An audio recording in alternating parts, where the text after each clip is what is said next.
Hola a todos, Dios los bendiga. Continuemos con nuestro devocional de la carta a los Hebreos. Vamos hoy al capítulo número 8. Leamos desde el versículo 1 hasta el 8. Inicialmente, dice: ahora bien, el punto principal de lo que venimos diciendo es que tenemos tal sumo sacerdote, el cual se sentó a la diestra del trono de la majestad en los cielos, ministro del santuario y de aquel verdadero tabernáculo que levantó el Señor y no el hombre. Porque todo sumo sacerdote está constituido para presentar ofrendas y sacrificios, por lo cual es necesario que también éste tenga algo que ofrecer. Así que si estuviese sobre la tierra, ni siquiera sería sacerdote, Cristo, habiendo aún sacerdotes que presentan las ofrendas según la ley, los cuales sirven a lo que es figura y sombra de las cosas celestiales, como se le advirtió a Moisés cuando iba a erigir el tabernáculo, diciéndole: mira, haz todas las cosas conforme al modelo que se te ha mostrado en el monte. Está citando Éxodo 25:40. Conforme se ha mostrado en el monte. Pero, versículo 6, ahora tanto mejor ministerio es el suyo, el de Cristo, cuanto es mediador de un mejor pacto. Resalte la palabra mejor. Establecido sobre mejores promesas. Resalte la palabra mejores. Porque si aquel primero hubiera sido sin defecto, ciertamente no se hubiera procurado lugar para el segundo. Algunos manejan la teología pactual o la forma como Dios se relaciona con su pueblo para ir estableciendo su reino aquí en la tierra e ir restaurando la humanidad caída en el pecado para que al final la humanidad esté totalmente redimida bajo el comando de Cristo cuando Él regrese. Establecen esta relación de Dios pactual o de pactos con varios pactos, hablando del pacto no solo de Dios con el pueblo de Israel a través de Moisés, sino hablando del pacto de Dios con la humanidad en Adán, y luego con Noé, y luego de con Moisés el pacto davídico del reino. Pero aquí el autor de Hebreos especialmente se centra, como ya lo hemos visto desde el inicio de la carta, en el contraste con la época de Moisés, mostrando cómo Cristo es superior no solamente a los ángeles, sino también al mismo Moisés, al sacerdocio arónico de la época, al mismo Josué que les dio la tierra prometida, pero sobre todo al sistema ceremonial o de relación de entre Dios y su pueblo, que era el sistema establecido a través de la ley que dio Dios a Moisés. Ya no solamente hablamos aquí de la ley en el sentido moral, los 10 mandamientos, las 10 palabras, las tablas de la ley, sino hablamos de la ley ceremonial, cómo ellos tenían que acercarse a Dios a través de un tabernáculo, que como lo leímos y es muy importante, era sombra de lo que había de venir. Y esa palabra sombra, siempre cuando vemos esa palabra en este libro y en todo el Nuevo Testamento, lo que quiere decir es que era el anticipo de la verdadera realidad. Es decir, como cuando una persona viene caminando, va a dar la vuelta a la esquina y lo primero que vemos cuando tiene el sol detrás es la sombra que se acerca, y luego llega la persona misma. Entonces nos damos cuenta que la sombra señalaba o apuntaba a quién era el que venía. Y todo el sistema sacerdotal, el sistema del pacto a través de Moisés, de la relación ceremonial que tenía el pueblo judío, pues apuntaba a Cristo, que sería que lo cumpliría, porque sería el que habitaría en medio de nosotros, Dios mismo en medio de nosotros. Entonces dice, si ese sistema de sacrificios y ofrendas que lo hacía el sumo sacerdote, que es el punto principal, aquí está en la mitad de la carta, el punto principal de lo que él está diciendo desde hace rato, que es Cristo nuestro sumo sacerdote, y que ahora es a través de él que nos acercamos a Dios, y no a través del sistema sacerdotal establecido por medio de Moisés a través del sacerdocio arónico. Entonces si ese hubiese sido el sistema perfecto, es decir, ya completo, ya no se necesitara más, y Dios no hubiese planificado que continuara de otra forma la relación suya con nosotros, con su pueblo, o con quienes escogiera, entonces no hubiera procurado un nuevo pacto. Y recuerden que precisamente Cristo, cuando él estuvo en la última cena con los discípulos, habló de que su sangre es la sangre del nuevo pacto, y que su sacrificio era para el nuevo pacto, hablando de que la copa simbolizaba precisamente con el vino, que es color sangre, o el fruto de la uva, su sacrificio del nuevo pacto. Y este nuevo pacto lo toma del Antiguo Testamento profetizado en Jeremías, y de ahí en adelante en el versículo 8 nos muestra por qué es mejor y por qué mejores son sus promesas, citando a Jeremías 31, y dice lo siguiente: porque reprendiéndolos, dice: he aquí vienen días, dice el Señor, en que estableceré con la casa de Israel y la casa de Judá un nuevo pacto, no como el pacto que hice con sus padres el día que los tomé de la mano para sacarlos de la tierra de Egipto, porque ellos no permanecieron en mi pacto, y yo me desprendí de ellos, dice el Señor, por lo cual este es el pacto que haré con la casa de Israel. Después de aquellos días, dice el Señor, pondré mis leyes en la mente de ellos, y sobre su corazón las escribiré, y seré a ellos por Dios, y ellos me serán a mí por pueblo.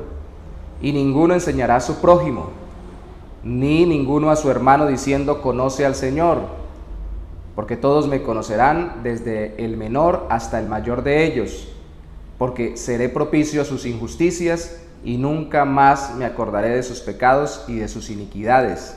Deja la cita, y el versículo final del capítulo nos dice: al decir nuevo pacto, ha dado por viejo al primero, y lo que se da por viejo y se envejece está próximo a desaparecer. Y bueno, y él dice próximo a desaparecer porque todavía el autor de la carta a los hebreos estaba viendo que se seguían haciendo sacrificios y se seguía teniendo el mismo ritual ceremonial del Antiguo Testamento establecido a través de Moisés en el templo judío, porque aún estaba erigido, no como hoy en día que no existe ese templo, aunque ya el pueblo de Israel retornó a su tierra. Algunos dicen precisamente que estas promesas de Jeremías, y tiene cierto sentido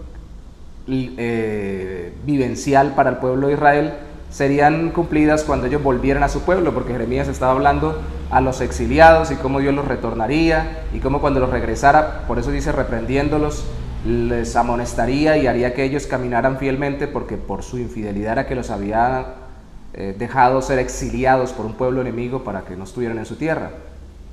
Pero esto apunta más allá, como vemos que todo el Antiguo Testamento apuntaba a Cristo y el Nuevo Testamento muestra lo que Cristo hizo.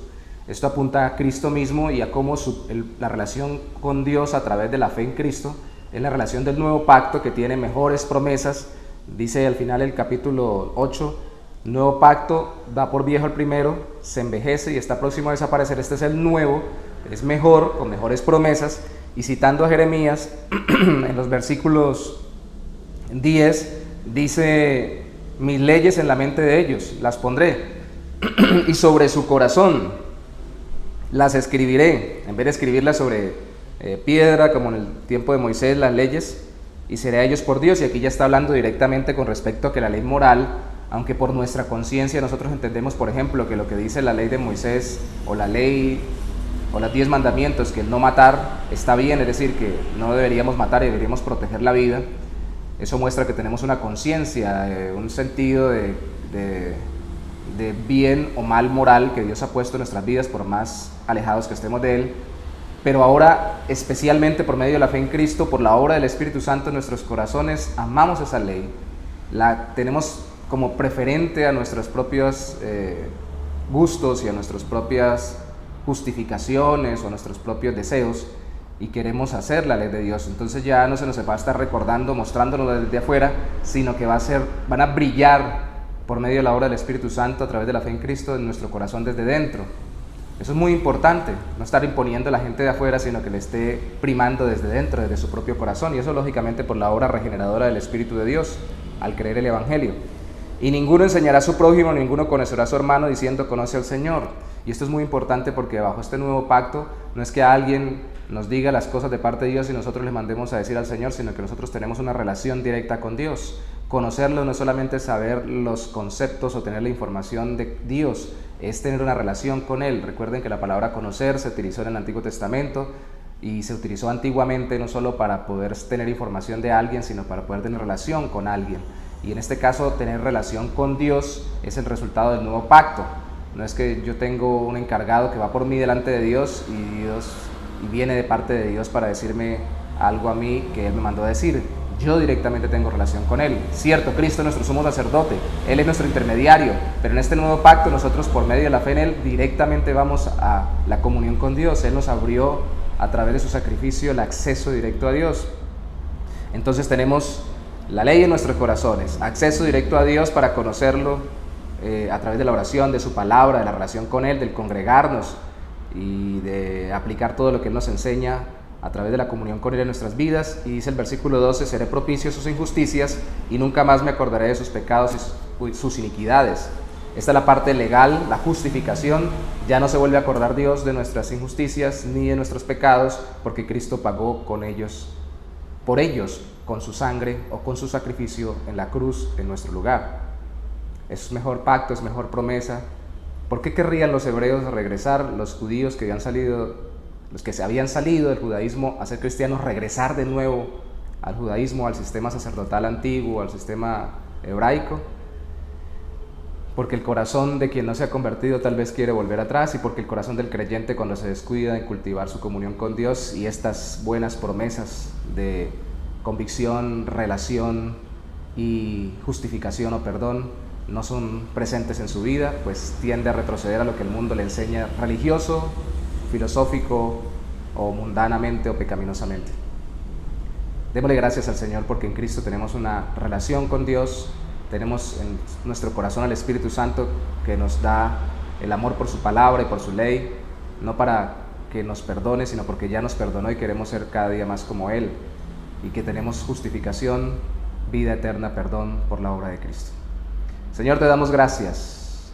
Nuevo es el pacto, nuevas las promesas, no porque tú no hubieses querido desde el principio que así fuera, sino porque has establecido que fuera mejor ahora en Cristo y más clara y verdadera y profunda la relación contigo, para que, como debería haber sido siempre, no sea por imposición ni del exterior, que tus mandamientos y tu voluntad sea la que gobierne nuestra vida, sino desde nuestro propio corazón por la obra de tu Espíritu Santo, y que tengamos una relación verdadera contigo, Señor, y no a medias o a la distancia, y que realmente, Señor, nos sepamos perdonados por ti.